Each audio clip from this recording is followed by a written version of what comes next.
สบายดีสบายดีหญิงจอยทักทายสบายดีFCผู้อยู่ต่างประเทศเด้ออยู่ทุกหม่องทุกบอนเอาคลิปนี้นำเสนอผ้าเบิงผ้าส้มมาวัดบ้านน้องแต่พี่น้องเนาะจุดประสงค์ของป้าเมาก็สิเอาเงินมาใส่นี่เงินใส่นี่จำนวน2,600,000ที่พาครูบาไปเติมเลือดเที่ยวก่อนเนาะเงินที่กู้ยืมไปอันนี้เนาะ2,600,000สิมอบให้ป้าลองหับพี่สอบเด้นับเบิ่งเด้อป่า2,600,000ใส่หนีมีใยเขียวโดยมาหอดมาถึงแหละโตส่วนที่อันเพิ่นซอยเพิ่นกะซอยเนาะอันนี้จำนวนที่ยืมพี่น้องเพราะว่าค่าใช้จ่ายทั้งเบิดเติมเลือดเบิด8,000,000เนาะเบิด8,000,000กีบเนาะค่าอยู่ค่ากินบ่ได้อันบวกเด้อพี่น้องเด้อค่ากินต่างหากอันนี้เฉพาะแต่ค่าหาหมอกับค่าเลือด8,000,000เนาะค่าใช้จ่ายอันนี้เงินเฉพาะตัวยืมแล้วก็เอาเงินชาวบ้านตื่มใส่เป็น3,000,000ในมื้อนั้นน่ะจ่ายรอบเช้า3,000,000แม่เคี้ยวจ่าย5,000,000พี่น้องแม่เคี้ยวจ่าย5,000,000เด้ออันนี้แจ้งรายละเอียดให้ฟังบัดนี้กาอันนี้ป้าเมาสิให้ป้าลองเป็นตัวแทนเด้อไอแม็กทิวเด้อพี่น้องเด้อได้เงินมานี่ได้เงินมาจากไอแม็กทิวทาง USA เนาะไอใหญ่ใจดีใจบุญใจกว้างเฮาอันนี้สิถวายครูบาบุพว่าวดอกว่าเท่าไร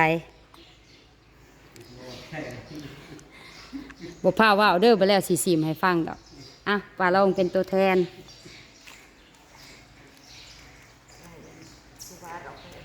อันนี้ถวายอันส่วนโตเพิ่นก็เลยบ่ทันว่าวพี่น้องถวายแล้วจังสิว่าว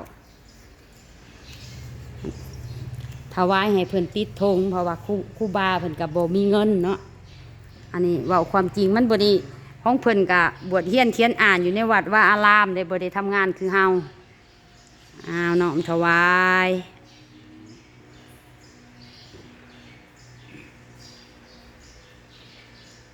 มาหับพรบัดนี้เนาะเตรียมหับบุญหับพรน้ำกันเด้อพี่น้องทุกคน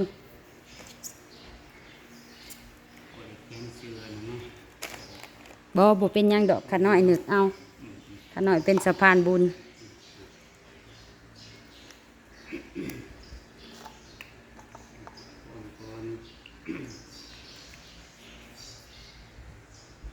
อิสิตังปะสิตังทุมหังคิปะเมวะสมิสันโตสัพเพปุเรนโตสังกปามยันโทปนระโสยะธามณิโสติระโสยะธาสัพพิติโยมเอวะสันโตสัพพะโลกเวนะสันโตมาเตภวัตวันตรายโยสุขีติกามโยโกภวะอภิวัตนาสินิสนิจังโลกาปัจจามิปุญญาจารมอัมมาวัฏันติอนุวันโนสุขังกาลังทุกขปัตตาเจเนทุกขาปัญญาปัตตาจานิปัญญาสุภาปัตตาเจเนสุขาวันตุสัพเพปิปามิโนเอตวัตจามอเมสัมปะทังปุญญาสัมปะทังสัพเพเทวานุโมทันตุสาธุชื่อยังนะขอออกกัน แม็กทิวแม่คิวแม่นพอออกแม็กทิวตัวเองขอการนาให้แก่พ่อแม่คุณญาติโยมเด้อขออกขอบใจนั่งศรัทธามาลาขอออกแม่คิวว่าซั่นนะ โดยแม็กทิวขอออกแม่คิวเด้อที่ได้มีจิตศรัทธาได้อุปโมทนาซอยครูบาเองก็ขอขอบใจเป็นพิเศษเด้อขอออกเด้อเกี่ยวกับได้ซอยอุปถัมภ์คำสู้ครูบาเองขออวยใส่ให้พรบ่มีหยังหลายนอกจากคำอวยใส่ให้พรแก่ขอออกแม่คิวที่ว่าอยู่ยัง USA เนาะโดยเพิ่นได้พาปัจจุปัจจัยมาทางนำแม่เมาเนาะโดยเป็นสะพานบุญขอขอบใจหลายๆเด้อขอออกเด้อขอให้มีแต่ความสุขความเจริญหายเคราะห์หายเข็ญหายพยาธิโรคค่าคิดปรารถนาสิ่งใดก็ขอให้ได้ดังความมุ่งมั่นปรารถนาเด้อ ท่านมือเศร้าให้แล้วเขามาแรงเด้อทุกสิ่งทุกอย่างก็ขอให้เป็นบุญเป็นกุศลให้มีแต่ความสุขความเจริญให้มีอายุวันนะสุขาภละเด้อหาเงินหาคำก็ขอให้คงให้เขียวกันซ่านบ้านซองก็ขอให้มีแต่ความปักคุมซุ่มเย็นซื้อได้ขายมานอยู่ดีมีแห้งเบิดทุกผู้ทุกคนเด้อ สาธุ ให้มีแต่ความสุขความเจริญสาธุ สาธุอ้าวแล้วเป็นทีเรียบห้อยเนาะพี่น้องเนาะ อันนี้ของแก่ แล้วเป็นทีเรียบห้อย ของแก่แจงดี ก็ยังเงินส่วนที่เหลือกันยังอยู่น้ำปลาเมาเนาะพี่น้องเนาะเฮาก็สิเตรียมไว้ไปเขาเลือดให้ครูบาอีก แล้วก็ค่าใช้จ่ายอื่นๆเนาะรวมอยู่นะหาเบิดติดตามชมตามคลิปเด้อพี่น้องเด้อถ้าผู้ใดอยากรู้เนาะก็ขอขอบอกขอบใจขอบบุญขอบคุณน้ำอ้ายแม็กทิวที่เบิ่งแย่งน้องนุ่งแล้วก็เอ้ยน้องบ้านเมืองตลอดมาศาลาหุงธรรมบรรณมงกับเพิ่นได้เป็นผู้ซอยเนาะตกแต่งเสาหูปภาพเริ่มตั้งแต่ซื้อเครื่องโม่ปูนกับแมนเพิ่นแล้วก็ซื้อข้าวปลาอาหารหลายๆด้านที่เพิ่นซอย ตอนพอโฮมเสียกับเพิ่นกะซอยตอนเสียชีวิตนะเนาะซื้อข้าวปลาอาหารเครื่องดื่มกะเบิดอยู่10,000 กว่าบาทเนาะก็อยู่วัดน้องแต่นี่แหละพี่น้องเนาะอุปถัมภ์คำสู้วัดน้องแต่วัดน้ำมงวัดนครไผ่เด้อพี่น้องเด้อ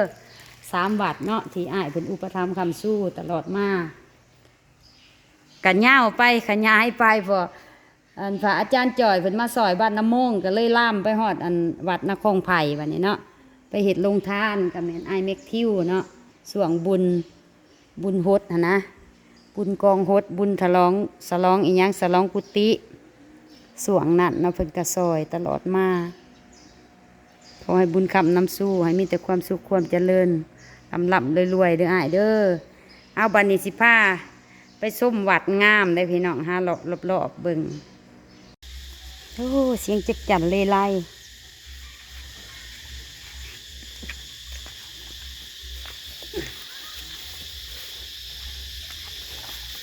จักจั่นห้อง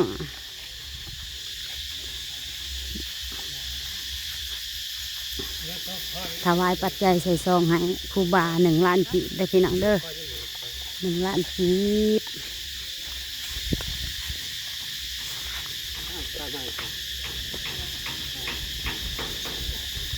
โถโถอุ้ยจักจั่นยังหลายลีห้องสนั่น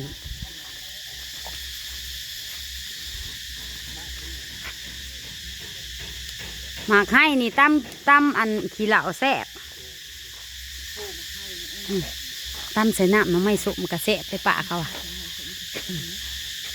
จักจั่นยังหลายลีป่านเนาะ14เพิ่นว่าวัดนี่งามเนาะเพิ่นว่างามได้มีป่าใหม่จะปลูกไว้บ่ศาลาไก่สีแล้วเลยป้ามามือนี่ได้บันไดแหละมามือนี่ได้บันไดแหละนี่บันไดทางขึ้นเหยียบห้อย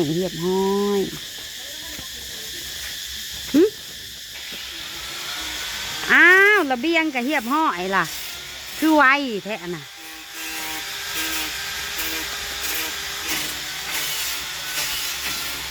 โอ้งามคันลงสีแห่งกระแลมเลยเนาะแต่นี่ยังงามเลยโอ้คักโอ้ยประหยัดเสือแท้เนาะพอประหยัดเสือแท้เนาะบุดุงฮอดเสือเล่นทำมาแล้วมื้อนี้ โอ้ย แล้วมื้อนี้เด้จะมาแก้เสือใส่นะ จนแก้เสือใส่ จะแก้เสือใส่ ฮู้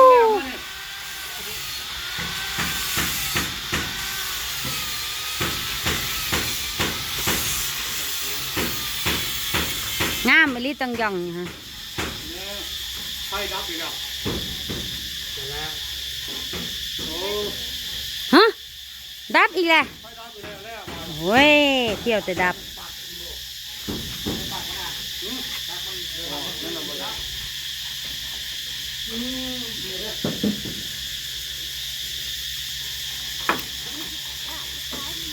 หึห้องน้ำบ่ลูกผู้ห้องน้ำผู้หลายไปห้องน้ำบ่ไปคือมาเห็ดหัวหยุ่งหัวผู้แท้น่ะบ่โอ้ยเห็ดหัวหยุ่งหัวผู้แท้ลานสาวไปสาไปเข้าห้องน้ำไป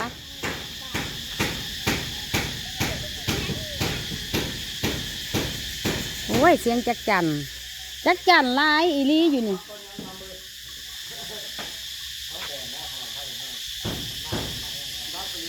มาลามาลาจะไปเข้าห้องน้ำผู้เด้ผู้ลูกผู้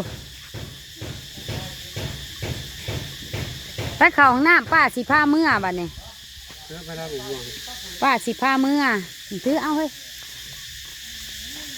คลิปนี้กับพระเบิงพระสมท่านี้ก่อนเด้อพี่น้องเด้อฝากกดไลค์กดแชร์กดติดตามเพื่อเป็นกำลังใจให้ต่อมาเลยเด้อก็อวยใส่ให้พรFCทุกท่านทุกคน